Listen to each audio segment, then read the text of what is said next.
O verbo dar está aí. Deus amou o mundo de tal maneira que deu. Deu o quê? O seu Filho unigênito, para que todo aquele que nele crê não pereça, mas tenha a vida eterna. Portanto, Jesus Cristo é esta primeira dádiva. E o que Jesus Cristo, o que esse presente de Deus ocasionou? A Bíblia diz que através de Jesus nós temos acesso ao Pai.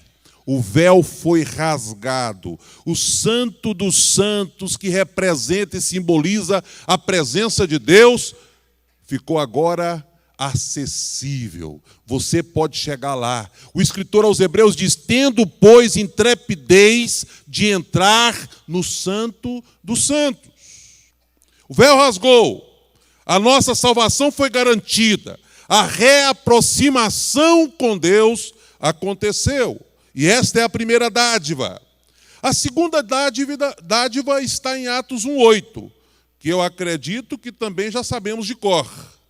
Vamos ver o que diz Atos 8? Mas, ao descer sobre vós,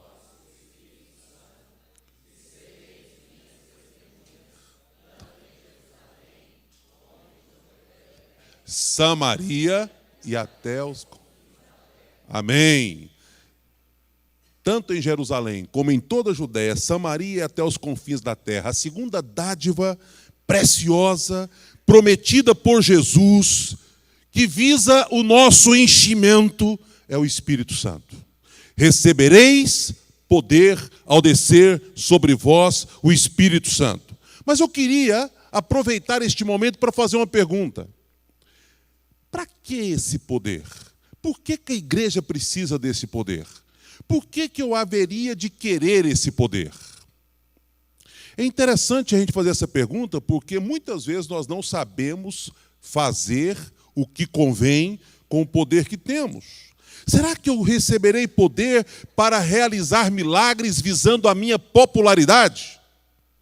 Eu quero o meu nome estampado nos outdoors da cidade, como aquele homem poderoso, que basta tocar as pessoas e elas serão curadas. É isso que eu quero?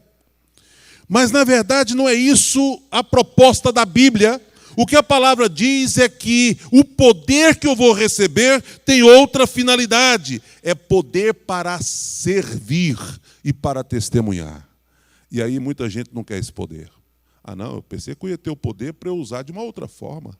Mas poder para servir, poder para testemunhar, poder para apenas outro aparecer e não eu, porque o poder que Deus nos dá não é para a nossa glória, é para a glória do Pai, é para a glória de Jesus. Por isso, o Espírito Santo, que é a segunda dádiva preciosa, que foi entregue para a igreja e para cada um de nós, tem esta finalidade: gerar poder para servir, poder para testemunhar. Com a primeira dádiva, temos um novo endereço. Aonde você está agora? Em Cristo. Não é assim que você está? Em Cristo. Paulo gosta muito desta expressão, em Cristo. E é interessante porque o fato de estar em Cristo significa que você agora é uma nova criatura que está num novo lugar. Mas a segunda dádiva é Deus que tem um novo endereço. E sabe qual é o novo endereço de Deus? Você. Porque a Bíblia diz que Deus não habita em santuário feito por mãos humanas. Nós estamos num templo. E tem gente, durante muito tempo, nós sacralizamos o templo. Você sabe qual é o valor desse templo sem a sua presença? Nenhum valor. Porque não é santo, não é o lugar. Santo são as pessoas. Por isso, a gente pode cultuar na praça, não é? A videira cultuou lá no Serra Dourada, né? E chamou tanta gente lá. E lá, lá virou um santuário. Não virou? Porque o que torna o lugar santo somos nós, as pessoas, e não o lugar. E não o lugar. Por isso mesmo, nós passamos a ser templos do Espírito Santo, significa que Deus tem um novo endereço. Sabe como é que eu entendo a Trindade de maneira muito simples? Velho Testamento, Deus sobre nós. Evangelhos, Jesus, Deus conosco, é Deus entre nós. O Espírito Santo é Deus em nós. É Deus sobre nós, é Deus entre nós, pisando o nosso chão, participando da nossa natureza, e é Deus dentro de nós, habitando o nosso coração. Deixa eu dizer uma coisa para você. Sobre estas doações, a Igreja do Senhor Jesus Cristo foi estabelecida. Quais são as doações? Jesus Cristo, João 3,16. O Espírito Santo, Atos 1, capítulo 8. E sob estas duas, ou baseado nessas duas doações, a igreja foi fundada. E em Atos dos Apóstolos, a igreja cresce. Atos 9:31 diz que a igreja tinha paz por toda a Judéia, Galiléia e Samaria. E Deus ia acrescentando vidas àquela igreja, e o evangelho afetou o mundo daquela época. Em apenas 30 anos, a história do mundo mudou por causa da igreja que tinha Jesus e tinha o Espírito Santo. Infelizmente, hoje, às vezes a igreja tem o pastor Marcos. Porque eu estou falando da nossa igreja. Às vezes, hoje, a igreja tem figuras que tornam-se mais importantes do que o Jesus Cristo e do que o Espírito Santo. Por isso, ela não faz a diferença que deveria fazer. Hoje, quando a gente começa essa quarta semana, eu não vou nem pedir para vocês lerem o texto, porque vocês já citaram, né? Mas eu queria destrinchar esse texto rapidamente para a gente poder introduzir esta quarta semana, dividindo em frases. A primeira frase do versículo 8 de Atos 1 é: mas recebereis poder.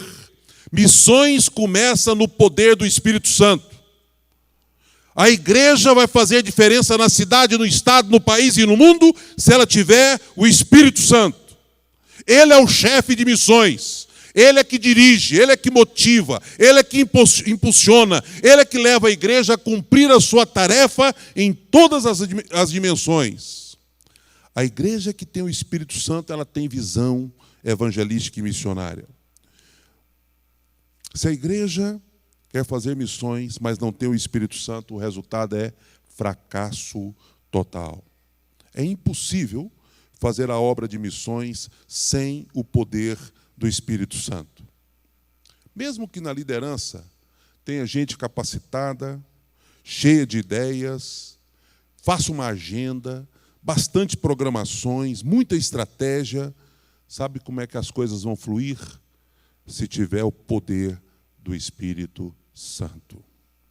Sem esse poder, dirigindo a nossa vida, dirigindo a nossa igreja, não dá. A Bíblia diz em Atos 2,41, de sorte que foram batizados os que receberam a sua palavra, e naquele dia agregaram-se quase 3.000 almas à primeira igreja. Segundo, muitos, porém, dos que ouviram a palavra creram, e se elevou o número dos homens a quase 5.000. Porém, antes de tudo, esses discípulos receberam o poder do Espírito Santo. Quantos gostariam de ver isso acontecendo na Igreja Cristã Evangélica de Campinas? Vidas sendo salvas. Quantas? Gente chegando. Você sabe qual é o segredo? O segredo não é uma estratégia, não é a música, o segredo não são as atrações. O segredo disso acontecer é o poder do Espírito Santo. Mas recebereis poder. Amém? Mas recebereis poder. É interessante porque você poderia perguntar: pastor, como é que eu vou receber esse poder? Efésios capítulo 5, 18 a 21, que você conhece bem, diz o seguinte, pelo menos uma parte desse versículo: e não vos embriagueis com vinho no qual há contenda, mas enchei-vos do Espírito, falando entre vós em salmos e hinos e cânticos espirituais, cantando e salmodiando ao Senhor no vosso coração, dando sempre graças por tudo ao nosso Deus e Pai, em nome de nosso Senhor Jesus Cristo, sujeitando-vos uns aos outros no temor de Deus. Não vos embriagueis com vinho, no qual há dissolução, mas enchei-vos do Espírito. Como é que a gente se enche do Espírito? Lendo a palavra, orando, participando de um grupo pequeno, vindo à igreja, ministrando na vida uns dos outros, através dos dons de mutualidade. Assim eu vou ser cheio do Espírito. E sendo cheio do Espírito, eu vou ter poder para testemunhar e para servir. Mas recebereis poder. Segunda parte diz: e sereis minhas testemunhas. Jesus nos chama para testemunhar. E esse texto bíblico mostra que testemunha é alguém que viu algum acontecimento e é solicitado para relatá-lo. Jesus quer que nós sejamos testemunhas dele. O que ele fez com você na sua vida? O resultado de uma vida cheia do Espírito Santo é que você fala, fala e fala. A Bíblia diz que a boca fala o quê? Do que está cheio o coração. Então eu costumo dar um exemplo clássico que me envolve. Qual que é o exemplo clássico que me envolve? Eu chego numa pescaria, eu passo um tempão falando de pescaria. Porque eu fico cheio de pescaria. Né? E pescaria, e eu começo a contar as histórias da pescaria. Tem gente que não pode ver uma outra pessoa que começa a conversar de novela. Por quê? Por quê? O coração está cheio de novela, não é? E você fala do coração. Ah, mas o meu coração está cheio de futebol. Vai falar de futebol. E eu não estou dizendo que é necessariamente errado falar dessas coisas. Eu só estou questionando o seguinte: por que você não fala de Jesus? Porque o coração não está cheio de Jesus. Por que você não fala testemunhando o que Jesus fez na sua vida? Porque você não está cheio disso. Sereis minhas testemunhas. Locais para o testemunho, tanto em Jerusalém, como em toda a Judéia e Samaria e até os confins da terra. É interessante. Jerusalém, nós falamos domingo passado, representa a nossa cidade. A nossa Jerusalém é Goiânia. Você que não pegou o boletim, pega o boletim. O artigo que eu publico no Diário da Manhã dessa semana que eu escrevi foi sobre esse tema: Deus ama Goiânia. E eu fiz um resumo e coloquei na pastoral do boletim. É a nossa Jerusalém. Deus ama a nossa Jerusalém. Jerusalém era a cidade onde os discípulos estavam quando receberam a ordem: ficai em Jerusalém até que do alto sejais revestidos de poder. E eles aguardaram a descida do Espírito Santo. Judéia é a que nós vamos começar hoje. Uma província que tinha Jerusalém como capital. Nós vamos deixar isso para falar daqui a pouco. Aí Samaria representaria o nosso Brasil. E os confins da terra, que é o mundo. A visão de Deus é implantar o seu reino em todas as tribos, línguas, povos e nações. É lá, naquele dia glorioso, no Apocalipse, vai acontecer algo magnífico. Pessoas de todas as tribos, línguas, povos, raças e nações vão comparecer diante do trono do Cordeiro e vão cantar: digno é o Cordeiro de receber honra, glória, poder, louvor, majestade. Só Ele é digno. E um dia todos vão cantar diante do trono a dignidade do Cordeiro. Quarta semana, portanto, Judéia, o nosso estado. Judéia, o nosso estado. O mapa da Palestina, para quem tem sua Bíblia, lá no fim da Bíblia sempre tem alguns mapas. E olhando aí para este mapa, você vai perceber que o mundo daquela época era dividido por províncias. A primeira era a Judéia, cuja capital era Jerusalém. É como se fosse um estado. Depois nós temos aí a Samaria, não é?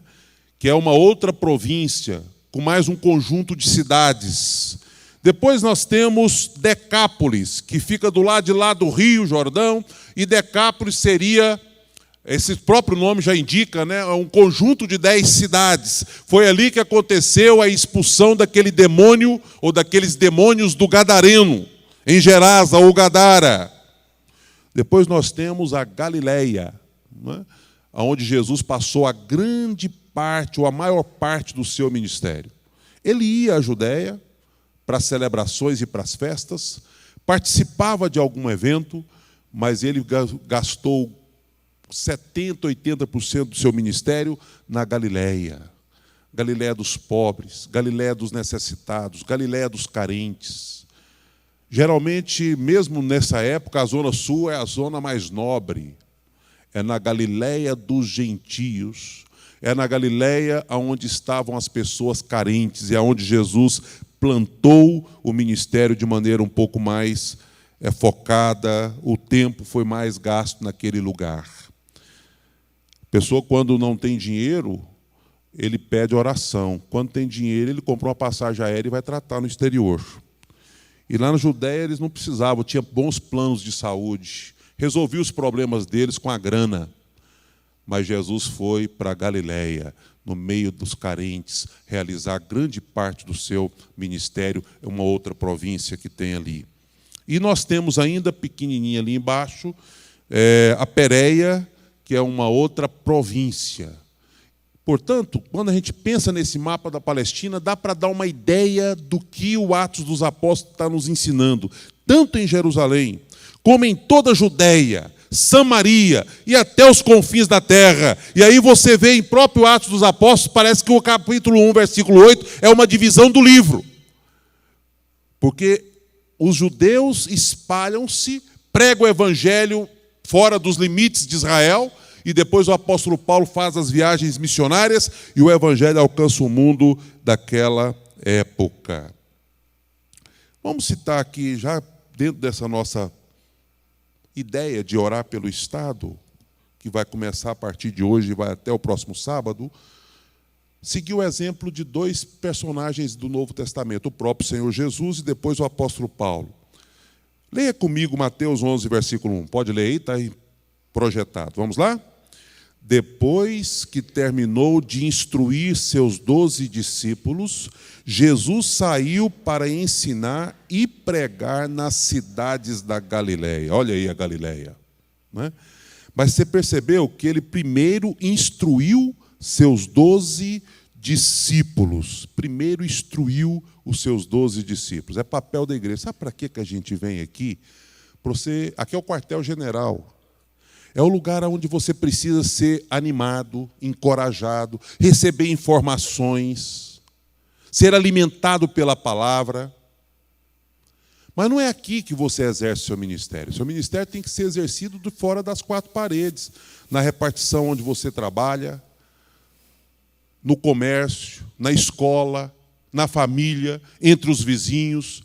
É lá que você precisa pôr em prática aquilo que você viveu e aprendeu aqui.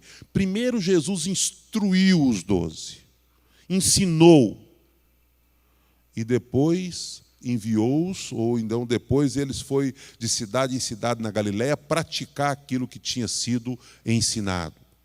Hoje pela manhã nós éramos um grupo bem pequeno, não é? Feriado, mocidade em retiro, mas nós tivemos um bate-papo extremamente gostoso aqui com esse grupo. E nós estávamos falando a respeito da importância da instrução e do discipulado. A igreja precisa fazer discípulos em todas as áreas. Além do discipulado, do conhecimento, da instrução bíblica, nós precisamos multiplicar pessoas nas diversas áreas onde nós atuamos. Você tem que multiplicar pessoas até para ajudar na parte tecnológica, porque nós não podemos depender de 1, 2 só, e o dia que esses não puderem. Nós temos que multiplicar pessoas em todas as áreas onde nós estivermos. Ninguém pode se sentir dono de absolutamente nada dentro da igreja e do ministério. Nós temos que nos sentir apenas servos. Nós precisamos de ter mais gente dividindo conosco. E só está preparada para crescer aquela igreja onde as pessoas estão preparadas também para aceitar que gente melhor do que a gente chega em determinadas áreas. Pode chegar alguém que cante melhor do que eu, pode chegar alguém que toque melhor do que eu, pode chegar alguém que administre melhor do que eu, pode chegar alguém que pregue melhor do que eu, e eu vou ter que dividir. E essas pessoas terão que contribuir. E nós temos que ver o Evangelho avançar, nós não podemos tratar como propriedade exclusiva. E, pelo contrário, eu tenho que instruir outros. Uma das coisas bonitas de Atos dos Apóstolos é que nós temos Barnabé e Paulo, Barnabé e Paulo, Barnabé e Paulo. Lá na frente começa Paulo e Barnabé, Paulo e Barnabé, Paulo e Barnabé. Por quê? No começo, Barnabé era o líder. Passa um tempo, Paulo vira líder. E hoje, a gente conhece muito mais Paulo do que Barnabé, não é? Quantas cartas Paulo escreveu? Por isso, nós devemos instruir sem medo de que as pessoas cresçam. Pelo contrário, elas precisam crescer, aprender, desenvolver, para que elas possam servir melhor. Mas ainda, olhando para o exemplo de Jesus, Jesus não apenas era teórico, não apenas ele aplicava algumas teorias, ele também praticava. Depois que ele terminou de instruir os seus 12, a Bíblia diz que ele, Jesus, saiu para ensinar e pregar nas cidades da Galileia. Houve uma prática para que os discípulos pudessem entender. Tem uma máxima do discipulado que eu, de vez em quando, falo, que muita gente ainda não firmou, mas discipulado de Jesus é muito interessante e simples de entender. Ele escolheu 12. Ele gastou, o americano gosta de matemática, dizem, no estudo americano, que Jesus gastou 33% do tempo dele com a multidão, 33% do tempo dele com pessoas e 33% do tempo dele com os 12. Eu acho que esse negócio não dá para definir matematicamente falando, mas deixa para lá. A verdade é que a forma de Jesus instruir os 12, sabe de que jeito que foi? Vem cá, eu faço e vocês me observam. Segunda etapa, eu faço e vocês me ajudam. Terceira etapa, vocês fazem e eu ajudo vocês. Quarta etapa, vocês fazem e eu observo. Não vou nem ajudar, vou só observar. Quinta etapa, vocês fazem e outros vão observar vocês. Porque isso não para. Isso continua sempre. Sempre. Sempre. E Jesus diz, agora eu vou sair para ensinar e para pregar. E vocês vão me ajudar. Eu instruí vocês, vocês fazem comigo. Porque um dia eu vou embora. E vocês é que vão continuar fazendo essa tarefa. E Jesus ministrava no poder do Espírito. Veja Lucas 4,14, lendo comigo. Vamos lá? No poder do Espírito, Jesus voltou para a Galileia e sua fama se espalhou por toda a região. Agora eu faço uma pergunta. Se Jesus precisou realizar o ministério no poder do Espírito, quanto mais eu, quanto mais você. Só tem um jeito de nós realizarmos o ministério do Senhor, é no poder do Espírito. Aí o resultado é que todo mundo vai ficar sabendo. Fama aí no sentido de que espalhou. Toda a cidade ficou sabendo. Segundo, exemplo de Paulo, e já estamos caminhando para terminar. Ensinava os discípulos a divulgar a palavra, Atos 13:49, e divulgava-se a palavra do Senhor por toda aquela região. Paulo ensinava os discípulos a divulgar a palavra.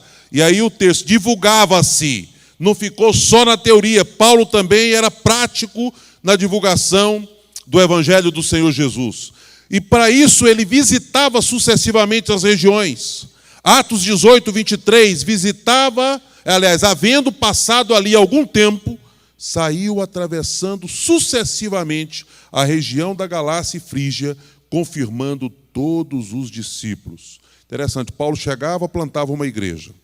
Mudava de cidade, plantava outra igreja. Mudava de cidade, plantava outra igreja. Até fechar a província, o estado, fazendo com que toda a região fosse alcançada pelo Evangelho. Aí depois ele voltava visitando e confirmando a liderança, trazendo novas instruções, encorajando os líderes para que o trabalho não cessasse. Ele não deixava os líderes soltos, a Deus dará, mas ele acompanhava visitando sucessivamente aquelas regiões. E depois, quando ele não podia visitar, ele mandava cartas. Terminando. Quais as estratégias que nós temos para ganhar o Estado para o Senhor Jesus hoje? Primeiro, plantar igrejas nas cidades sem o Evangelho. Interessante porque a primeira-dama lá em Morrinhos não é evangélica, mas ela estava dizendo o seguinte, elogiando as igrejas evangélicas e dizendo o quanto a igreja tem contribuído com a cidade.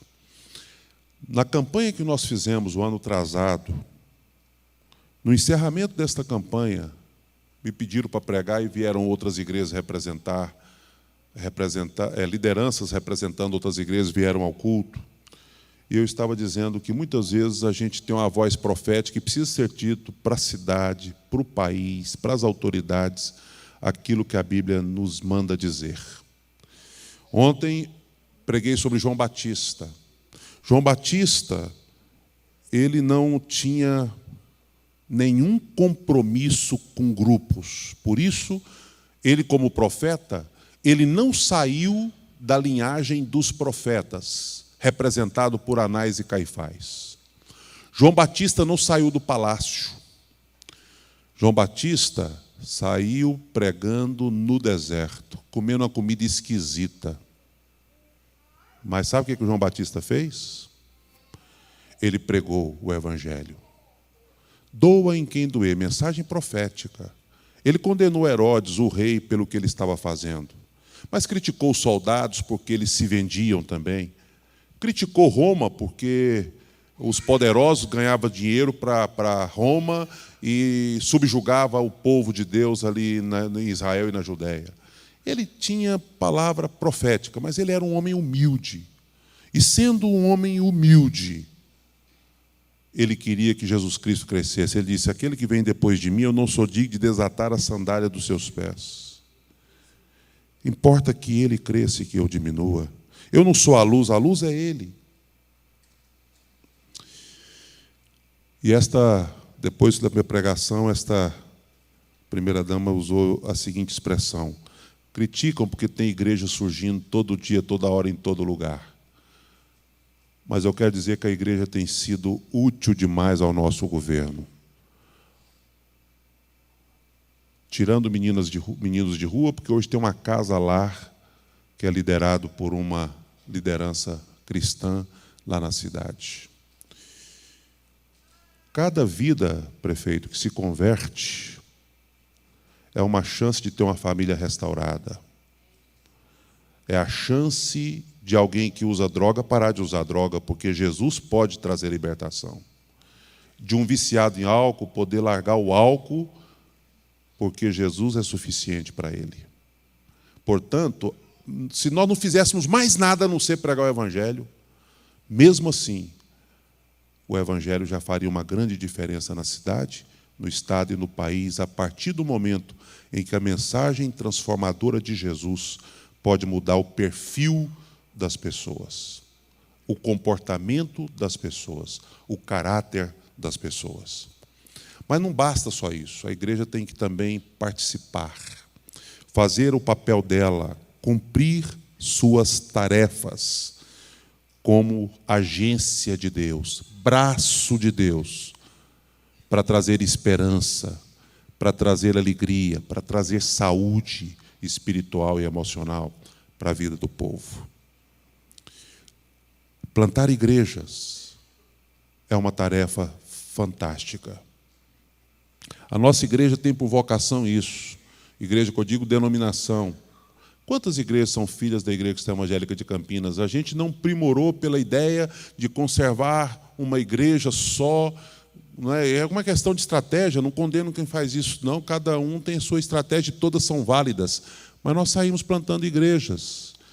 Mas temos que continuar fazendo isso. Hoje nós temos congregações, poucas, que ainda não foram emancipadas, 4 precisamente, mas nós precisamos Se não plantar, pelo menos ajudar, e nós temos feito isso. Além das que nós temos, a gente tem ajudado algumas igrejas que estão mais fracas a se fortalecerem, e isso tem sido para nós uma alegria.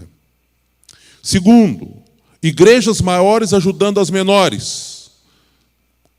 Temos tentado praticar isso. Pelo menos um exemplo nós podemos dar aqui recente.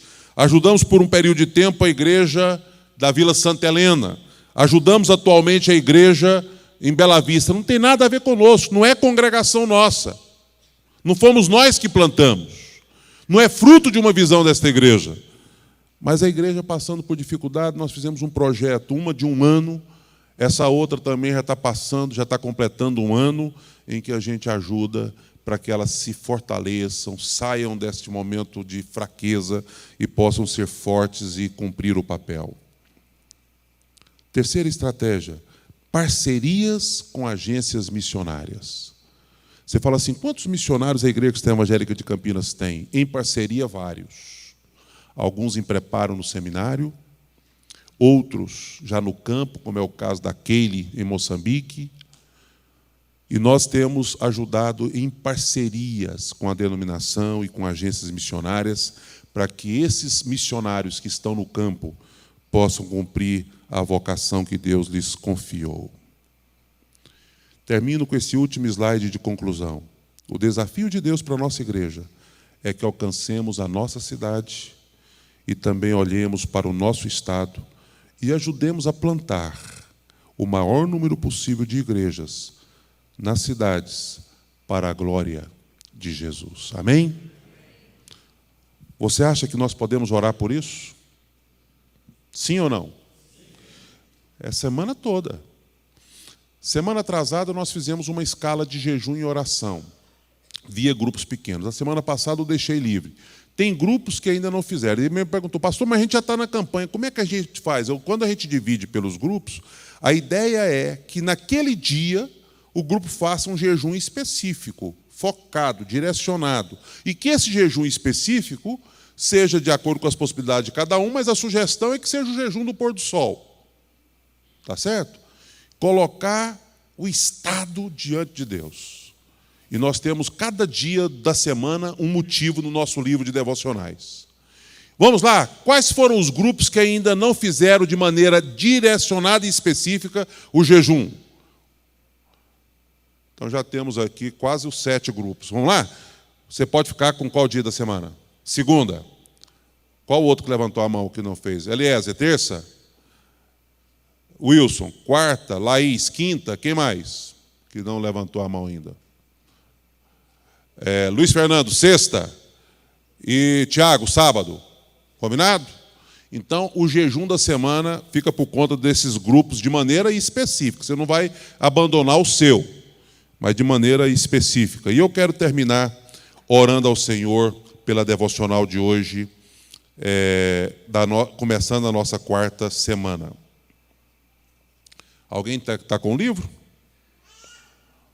4ª semana, dia 21, definindo a nossa Judéia. Bem rapidinho. O texto é o de sempre, Atos 1:8. O mapa da Palestina eu já mencionei aqui na mensagem, não é? Como é que ele está? A cidade de Jerusalém era a capital da província da Judéia. A nação brasileira hoje tem 26 estados e o Distrito Federal. No movimento de 40 dias de jejum e oração nesta semana, focalizaremos o estado onde vivemos. É muito importante fazer uma análise do seu estado. E algumas perguntas podem nos ajudar. Quantas cidades compõem o nosso estado? Quantos vilarejos? Há cidades sem igrejas ou sem presença evangélica? A CEPAL fez uma pesquisa e projeção dos evangélicos em cada estado brasileiro. Aí tem um quadro aí que eu não vou ler agora. Você pode ler na sua casa o quadro da CEPAL, que faz uma projeção sobre cada cidade do nosso país. Veja o seu estado. Então, vamos ver se nós achamos só o nosso estado. Goiás. População de 1991 a 2000, de 2,50%, evangélicos, 8,50. População projetada para 2008, está um pouquinho defasado, 6.082.951. Projeção de evangélicos para 2008, 1.911.498. Portanto, o estado de Goiás teria, dentro dessas proporções, 31,4% de evangélicos em todo o estado. Não é? Precisamos orar pelo nosso estado. Vamos ver quais são os motivos de oração para nós levantarmos um clamor agora pelo nosso estado. Motivos de oração. Nós devemos orar por nós mesmos. Peça a Deus que não permita que você fique indiferente à situação espiritual do seu estado. Ore para que Deus lhe dê estratégias para alcançar o seu estado. Peça a Deus contato com pessoas e agências que têm projetos para alcançar o seu estado e envolva-se. Ore pelos outros. Ore para que